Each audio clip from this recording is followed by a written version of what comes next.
Ato sayron tanan mga higala kung pila gyud ang natala nga na aksidente, ang mga damage. Okay. Nasa linya na to karon mga higala no, ato ang Provincial Disaster Risk Reduction Management Officer Christopher Tan. Sir, good morning. Tama yung buntag, Mike. Yes, live ta sir sa Ronda Provincia sa Charm Radio. Mga may update sir sa mga naabot ng report sa imuha. Kalabot yapon atong linog, and of course ang gimitingan ninyo kagahapon with Governor Kaga sa conference room, sir. Okay, gahapon gi-convene ni Governor ang Provincial Disaster Risk Reduction Management Council, no? Naitambong po dito ang mga membro ug ang kaning mga local disaster officers na nagkadaiyang munisipyo sa siyudad sa Digos. Naghatag sila initial updates, and kagabi bago ra gyud ako nahuman gini ng kadlawon ang pag-consolidate sa ilang mga report. Actually nasa lamesa ni Gom para sa iyang signature para ma-send nako sa Office of Civil Defense. Ang grabihan gyud, Mike, ang final gyud nato nakuan nga tulo gyud ang patay mo gyud ang official dito sa munisipyo sa Magsaysay. Okay. Magsaysay lang ning tulo, Sir Tan? Yes. Wala na ilain nga reported nga namatay, Magsaysay lang.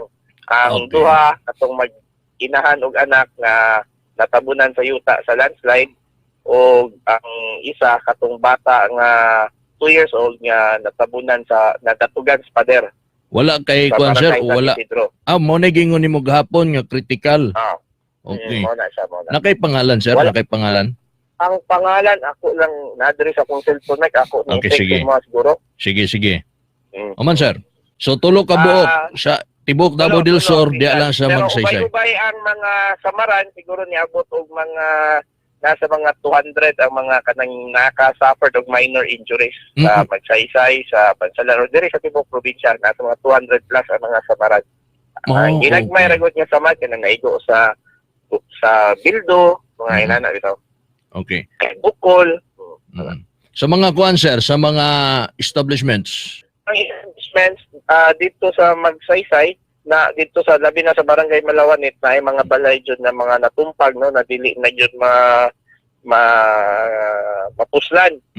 Kay ang kani magud ang constructions pod nila dito kana bitaw progressive type, Mike, nga igo pa pag-file sa hollow block, kanya kung makakwarta, plastira ng mga walls. Kanang tumpag jud. Anam-anamon, kanang anam-anamon. Mo day pa ito anam-anamon.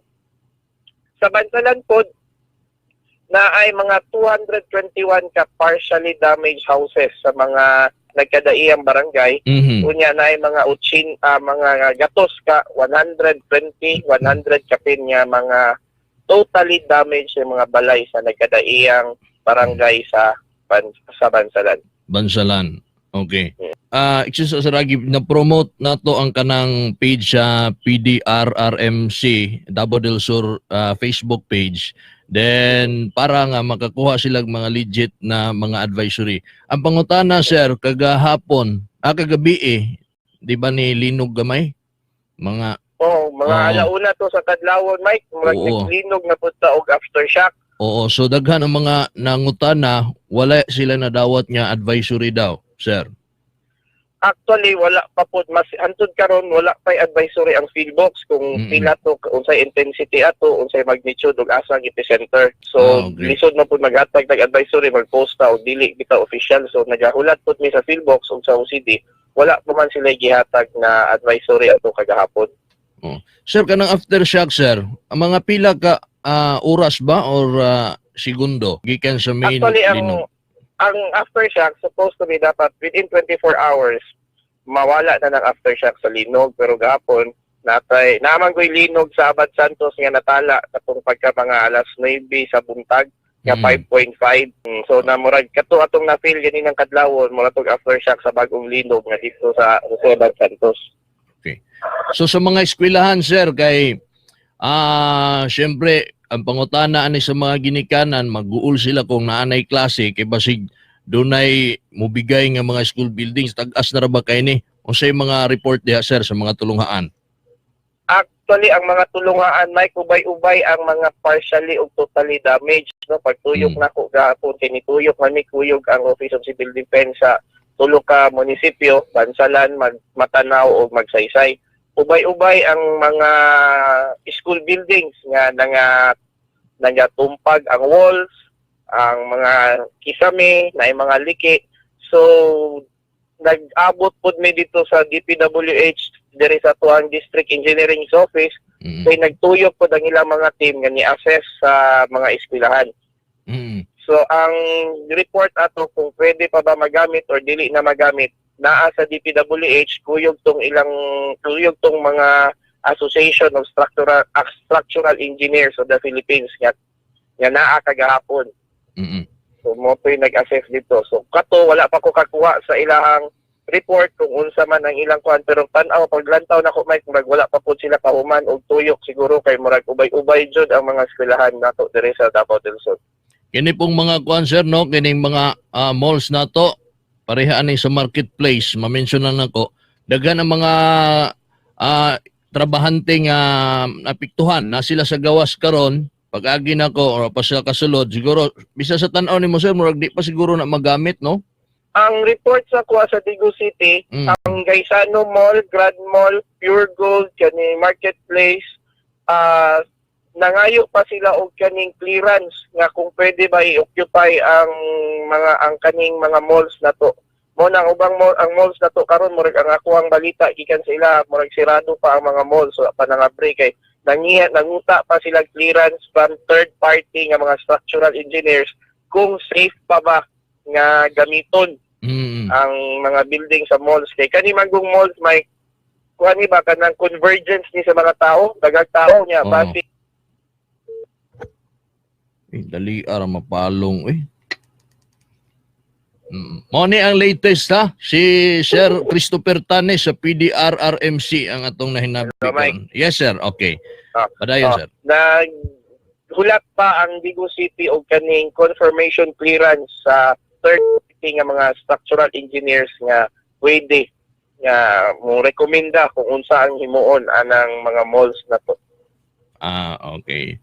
So sa katapusan sir no, tulog yun ang natala nga namatay tungod atong linog sa Tibok Davao del Sur. Sir, dili tinuod nga daghan ang mga istorya no, daghan mga nanggawas labi na gyud aning Facebook no magamit sa mga fake news. Naa daw namatay, nag-stampede daw sa Gmall atong pagkahitabua, naa daw namatay sa sinihan. Kung klarohon, dili tinuod sir sa naabot nga report sa imo. Dili na siya tinuod may kay sa tanang reports nga naabot sa kuha mo ora yun to aturang sa magsaysay nga tulo ka buok. Wala na po naabot nga report kay ganing kadlawon kagabi sa akong mga emails nga or pag sa kuha wala na po. Ug kadang sa mga Facebook man gud at gahapon sa hapon may nadakpan na duha ka maginahan dito sa Davao City sa Turil. Nadakpan sa kapulisan kay sila ang nagapakatag og kaning fake news regarding anang tsunami unya katong pagka alas 5 sa hapon na aday 8 point. Yes, sila ang nagpakatag ato sa Facebook, nakuha sa Police Anti-Cybercrime ang ilang fake account nya na trace sila moto nadakpan sila kagahapon sa hapon mga alas 4 dito sa Turil Police Station. Nadakpan ang mag-ina. So kana basig murag lesson na sa atong mga constituents sa mga tao nga ayaw mo sige paghimog binuang sa Facebook. Kay kaning Facebook maayo man ang intention ani para dali nang nato ma-spread ang mga informations. Pero kung butangan na og binuang mo nang mag-create nag-chaos, mag-create nag-panic sa katawhan. Moto, pasalamat po ko sa kapulisan nga uptick po na itong mga PNP personnel sa Davao City, sa region, nga nadakpan to nila nagpakatag sa fake news. Gigahinan yun nila oras nga maghimo og dummy account para lang mangilad sa mga tao, buang-buang ng mga magtiayon. Nakasabotan na ilang kuan, mag-ina. Mag-ina, usa may madaw-daw yung itaw nila. Yung anak na babae, more teenager pa to, yung mama, batanon pa to yung mama, di pa po sigulang. Mo na diha niya basahon ra ba nimo? Adik siguro ni sa social media.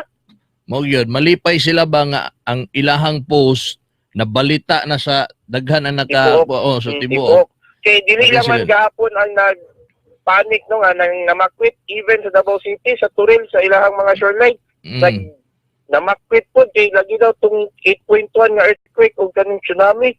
Dakog epekto ang ilahang fake news. Dako kay epekto. May rigid niya nadakpan. Unya dugang kay Mike. Yes sir, Ang okay. Municipality of Matanao kagahapon nakapatawag si Mayor sa iyang special session sa iyang Sangguniang Bayan, nagdeklara na ang Matanao og state of calamity. Ang Matanao pa ba sir? Matanao pa ang nakadeklarar og state of calamity, Mike. Okay, sige Matanao. Sir, kagahapon daghan man ang mga nabalakag gihapon lagi katong giingon nimo maayo kay nadakpan na ang pasimuno atong fake news nga nay 8.1. Mao to nga ang kadaghanan nituo na makwit nasa Power, nasa Quiagot. Mensahe nimo sir sa mga magpakalat diri sa ato sa Davao del Sur ng mga fake news o unsa man ang timailhan sa mga katawhan nato sa Davao del Sur, unsa ang fake ug unsa ang legit na mga advisories? Ang legit na advisories, moadto lang sila kung gusto sila sa Facebook at tuon lang nila ang Facebook page sa PDRMO, ang CDRMO nga Facebook page sa Digo City, ug kanang official nga Facebook page ni Gobernador Cagaso. Kay mao ra gyud na ang nagakuan og tinuod.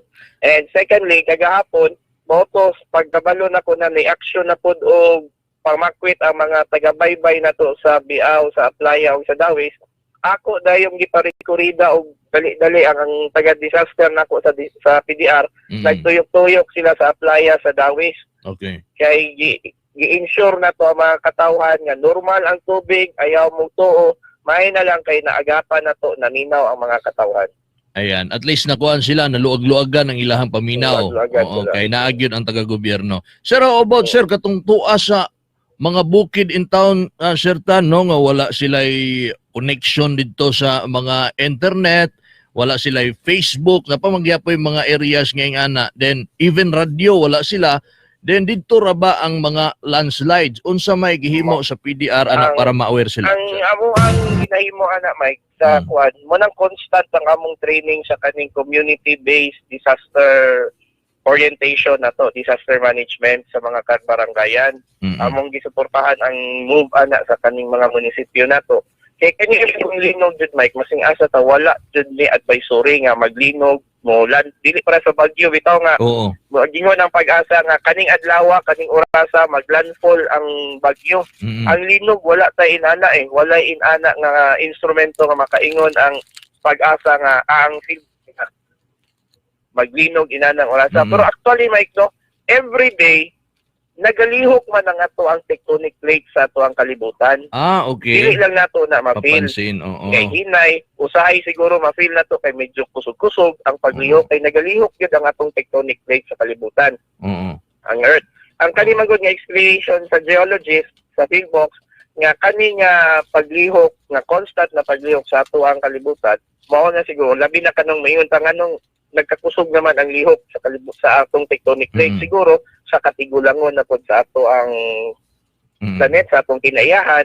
Kunya sobrahan na nato og abuso, mao bitaw na dapat nga ato ang yung pangalagaan ng ato ang kinaiyahan na nanungtag kahoy kaning motong ingon ni Gog gahapon kani man mga koridor sige lag patuyang og kaning kalot diha sa mga sapa og mga balas ni siguro ato na siguro so, sir, i-minimize niya ato anang panggaon ng atong kinaiyahan para ma-minimize nato ni nga mga inani nga mga kalamidad. So you mean sir, usa sa maka hinungdan sa linog kanang mga kwari, usa sa hinungdan? Dali ara mapalong naguta po. Lodan labay ko ning lodan ron. Maulaw ta sir tuping ani sige kapalong maulaw ta. Sir, pasensya na kay sir, ha? Okay na, Mike. Sir. Kana magud sa Mike, isa na sila sa maka-cause no og mga kalamidad kay ilang kanang pag-abuso yun nato sa kiinayahan, mao man yun ang main reason yan nung naginani.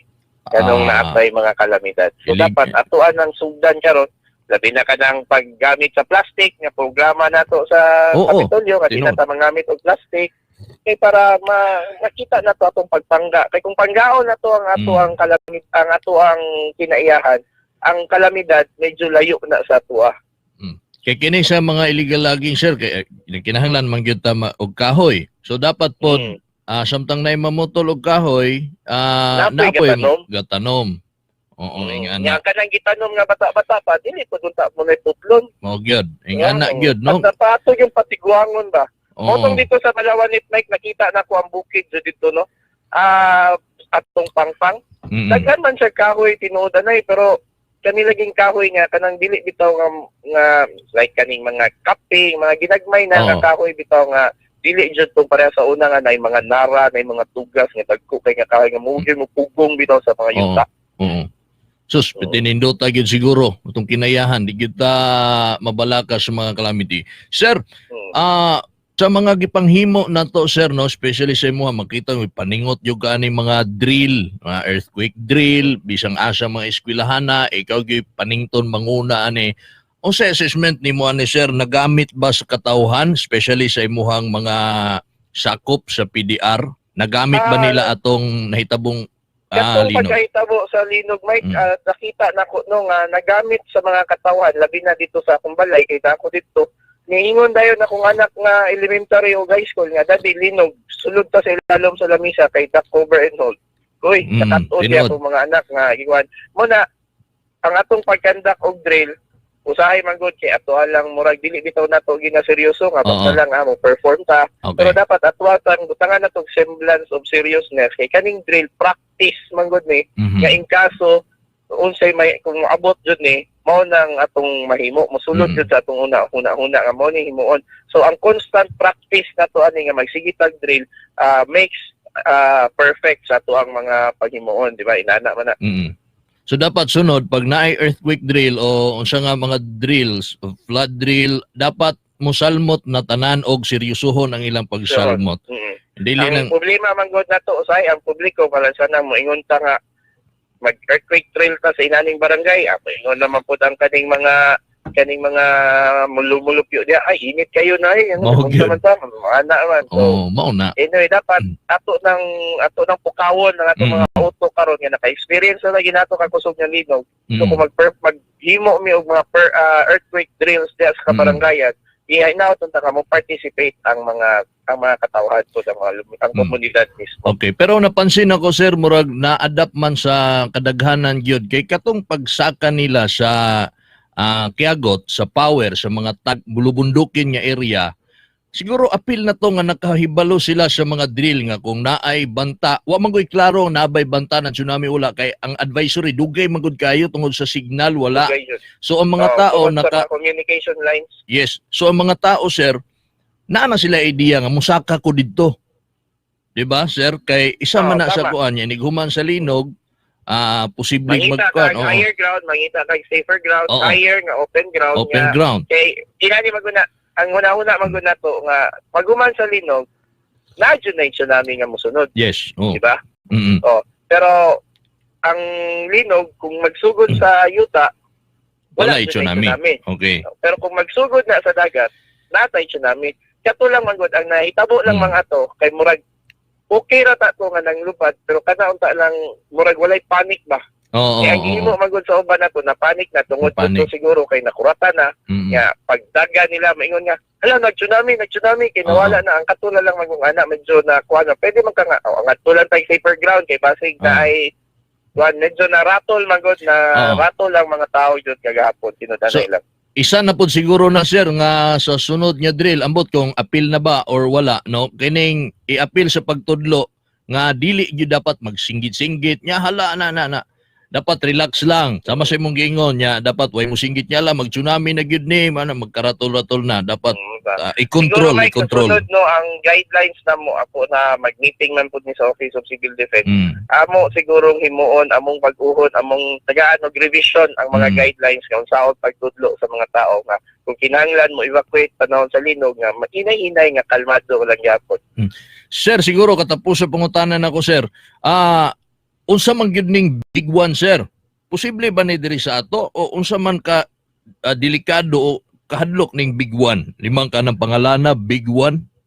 Tinuod, Mike, no, sa Metro Manila, naghimo na sila og contingency plan sa The Big One. Ang kanang The Big One mao na ang intensity 8.1 magnitude 8.1 nga linog nga gipreparahan sa Metro Manila. So mao day na gipakalat sa fake news 8.1, the big one na day ito. The Big One na siya, naanay contingency plan ang Metro Manila ana.